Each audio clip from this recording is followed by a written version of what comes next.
Hello, church family. Welcome to today's Sunday school lesson. We are in session 10 entitled I Find No Fault. And our key idea this week is Jesus was without guilt and sinless in every way. And we are in John chapter 18, verses 28 through 40. And we're going to start off by asking what factors intrigue you the most when watching a legal drama or reading a book about legal proceedings. When I was a kid, my mom was she was obsessed with John Grisham legal novels. That was her favorite. Those were her favorite books to read. That was her favorite genre. Were these legal dramas where there would be this build up to the court case and then a very climactic either objection or ruling from the judge that would send the reader and the audience in the book reeling or set them back on their heels. Those are what my mom enjoyed reading, and I read several of them. I read The Firm and The Stand and a couple of others, and they were good books. And I really enjoy the legal process that it takes for evidence and discovery, and then the actual questioning and the cross examination that occurs in a courtroom, and the sometimes the flamboyance of lawyers trying to get their point across or trying to expose the opposing team of wrongdoing of some kind. It's fun to read about. It's fun to imagine yourself as that lawyer that's arguing super well. And that's what intrigued me. But most often, we are intrigued by what the jury, who often deliberates, or I would say necessarily operates in secrecy or behind closed doors. We want to know what their decision is and why they're making that decision. So we find the statement, "We, the jury, find the defendant guilty or not guilty, or we acquit them." We find that sentence, that moment of the legal proceedings, to be the most intriguing, because what are they going to say? They could say anything. We all thought Casey Anthony was going to be found guilty of her daughter's murder, and they found her not guilty. There wasn't enough evidence in the jury's mind to find Casey Anthony guilty. Same thing with O.J. Simpson. We thought that it would be, or I say we, I was a child when that happened. I don't remember I actually don't remember the trial of O.J. Simpson when it happened. But the nation thought, oh, he's going to be found guilty. And then everyone remembers the famous line, "If the glove doesn't fit, you must acquit." And so these kinds of things we hang on to. We hang on to these words of the jury. Well, here in our text today, this is Pilate, Jesus before Pilate, basically on trial, and Pilate is both judge and jury and sentencer. And so Pilate interviewed Jesus and found him not guilty. He tells the Jews, "I find no fault in this man. I find no reason to put him to death." Yet he still ignored his own conclusion and handed Jesus over for crucifixion because he did not want the riot that the Jews were promising if he did not find him guilty. So last week, by torchlight, an armed mob seized Jesus and brought him bound before Annas. Now, Annas was a former high priest. He is actually the father-in-law of Caiaphas, the current high priest. And so Annas um, Annas sent Jesus to Caiaphas for further examination, and then Caiaphas sends him to Caesar, sends him to Pontius Pilate, the governor. So let's go ahead and pick up when the soldiers and the Jews are taking Jesus, who they had just arrested, to Caiaphas. This is all happening basically just after they arrested him in the garden. So this is verse 28. Then they led Jesus from Caiaphas to the governor's headquarters. Sorry, I misspoke. They're leading Jesus this is after Caiaphas examined him, and now they're transferring him to Pontius Pilate. Then they led Jesus from led Jesus from Caiaphas to the governor's headquarters. It was early morning. They did not enter the headquarters themselves, otherwise, they would be defiled and unable to eat the Passover because they would have entered the dwelling of a foreigner. Um, so Pilate came out to them and said, "What charge do you bring against this man?" They answered him, "If this man weren't a criminal, we wouldn't have handed him over to you." Pilate told them, "You take him and judge him according to your law." "It's not legal for us to put anyone to death," the Jews declared. They said this so that Jesus' words might be fulfilled, indicating what kind of death he was going to die. Then Pilate went back into the headquarters, summoned Jesus, and said to him, "Are you the king of the Jews?" Jesus answered, "Are you asking this on your own, or have others told you about me?" "I'm not a Jew, am I?" Pilate replied. "Your own nation and the chief priests handed you over to me. What have you done?" "My kingdom is not of this world," said Jesus. "If my kingdom were of this world, my servants would fight so that I wouldn't be handed over to the Jews. But as it is, my kingdom is not from here." "You are a king, then?" Pilate asked. "You say that I am a king." Jesus replied, "I was born for this, and I have come into the world for this, to testify to the truth. Everyone who is of the truth listens to my voice." "What is truth?" said Pilate. After he had said this, he went out to the Jews again and told them, "I find no grounds for charging him. You have a custom that I release one prisoner to you at the Passover. So do you want me to release to you the king of the Jews?" They shouted back, "Not this man, but Barabbas." Now, Barabbas was a revolutionary. He was also a murderer, and he was a zealot engaged in guerrilla warfare against the Romans, is what our text also says. So let's back up a little bit to verse 31. The Jews told Pilate, "It's not legal for us to put anyone to death." And my text, I hope your book has this as well, has a note that says that not legal there in verse 31, "it's not legal," is referring to the fact that because the Jews were under Roman rule, they were not allowed by the Romans to carry out capital punishment on their own. They had to go for capital punishment to the Roman courts. That's why they took Jesus straight there, because they didn't want a trial where they would condemn him to death and then take him to Pilate. They wanted just immediate, let's kill him. That's what they were trying for. They were doing it under the cover of darkness, early in the morning, hoping, I guess, to make sure that things happened quickly, because Pilate was going to be, I would say, annoyed or put out enough that he would just kind of give in, which we see does happen. So let's look at this first section. This is called the transfer. And in this, we're going to see how the Jews made false accusations, but how they covered tried to cover themselves in their religion so that they wouldn't so that they thought that they wouldn't be guilty of Jesus' murder. So let's look at this. So verse 28. Then they led Jesus from Caiaphas to the governor's headquarters. It was early morning. They did not enter the headquarters themselves, otherwise they would have been defiled and unable to eat the Passover. So Pilate came out to them and said, "What charge do you bring against this man?" They answered him, "If this man weren't a criminal, we wouldn't have handed him over to you."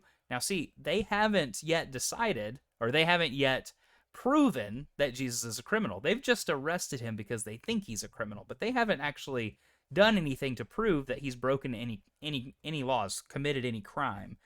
So Pilate tells them, "You take him and you judge him according to your law." And they say, "It's not legal for us to put anyone to death," the Jews declared. They said this so that Jesus' words might be fulfilled, indicating what kind of death he was going to die. Remember, he said he was going to be lifted up. The Jews would have stoned him probably, or I think that's primarily the way of the Jews exacting basically the death penalty. I don't think the Jews traditionally crucified people, but the Romans definitely did. And so Jesus, being essentially tried for treason because he is a king, he claims to be a king and the king of the Jews, that would be a treasonous statement for him to say. So how might a person justify being careful and not violating his or her religious traditions while at the same time bringing false accusations against someone? Well, they were covering themselves on their religious traditions because they were following God's rule that he was going to put people in charge, and anyone who's in charge is there because of him and because God has put them there. So they were respecting, by their religious traditions, they were respecting the Roman rule here by not killing Jesus themselves. But the false accusation that they're bringing is that he is a criminal, even though they haven't done anything to prove that, and they're saying that he's a king. That's what um, their charges were against him. And so they we do this now. We will say things about people, and I say we, just meaning generally as humans and even as Christians. We will say that we're not committing a sin, we're not breaking religious traditions, even though we are, bringing false accusations to somebody. And it doesn't have to be this drastic. We're not talking about lying in a courtroom necessarily, but how many times have we said on prayer meetings, during prayer meetings that, we, instead of saying, hey, this person needs our prayers, we start going on and on and on about their situation.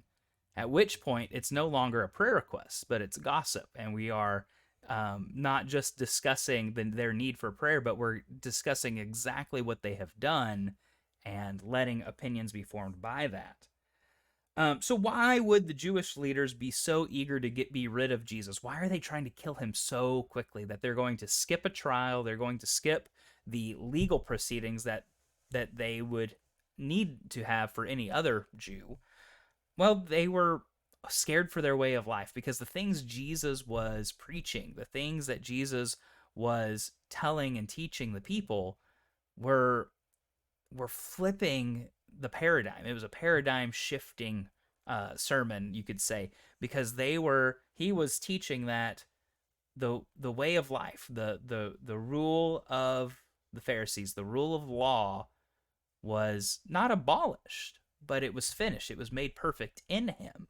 And so he was teaching that you don't have to necessarily give all this money to the temple. You have to tithe, but you're not obligated to do everything the Pharisees say. You're not. And they were upset with him because of the numbers of times that he healed somebody on the Sabbath, and they were mad at him for flipping tables in the temple where they would have gotten a cut of that money that was being made inside the temple ground. They were scared for the way that their lives were going to be changed because of what Jesus was preaching. That's why they were so eager to get rid of Jesus. Let's look at the trial, if you can call it that, and see how Jesus doesn't necessarily defend himself. He just asks questions to all of Pilate's questions. This is verses 33 through 38, the first part of 38. Then Jesus went back into the headquarters, summoned Jesus, and said to him, "Are you the king of the Jews?" And Jesus answered, "Are you asking this on your own, or have others told you about me?" "I'm not a Jew, am I?" Pilate replied. "Your own nation and the chief priests handed you over to me. What have you done?" Jesus answered, "My kingdom is not of this world. If my kingdom were of this world, my servants would fight so that I wouldn't be handed over to the Jews. But as it is, my kingdom is not from here." "You are a king then?" Pilate asked. "You say that I am a king," Jesus replied. "I was born for this, and I have come into the world for this, to testify to the truth. Everyone who is of the truth listens to my voice." "What is truth?" said Pilate.